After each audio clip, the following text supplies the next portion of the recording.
Panji-panji adalah suatu penghormatan negara yang dianugerahkan oleh Yang di-Pertuan Agong kepada regimen, kor dan pasukan dari Perkhidmatan Tentera Darat, Perkhidmatan Tentera Laut dan Perkhidmatan Tentera Udara.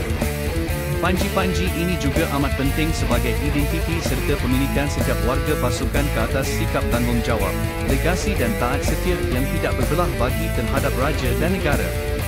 Perkataan yang tertera di atas panji-panji melambangkan pertempuran dan kempen-kempen yang telah dilalui oleh regimen ataupun pasukan tersebut. Senarai penghormatan tempur yang tercatat pada panji-panji Seri Paduka Baginda Yang di-Pertuan Agong adalah 1.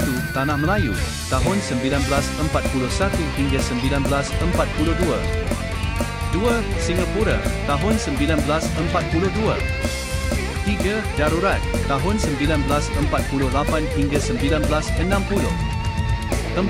Kongo, tahun 1960 hingga 1963. 5. Konfrontasi, tahun 1963 hingga 1965. 6. Namibia, tahun 1989 hingga 1990. 7. Kemboja, tahun 1992 hingga 1993. 8. Somalia, tahun 1993 hingga 1995. 9. Bosnia Herzegovina, tahun 1993 hingga 1998. 10. Daulat, Februari 2013. Ini sebagai tanda peringatan kepada setiap warganya tentang pengorbanan yang telah dilalui oleh generasi terdahulu sebelum layak dianugerahkan panji-panji berkenaan. Panji-panji ini juga akan sentiasa dipertahankan sehingga ketitisan darah terakhir.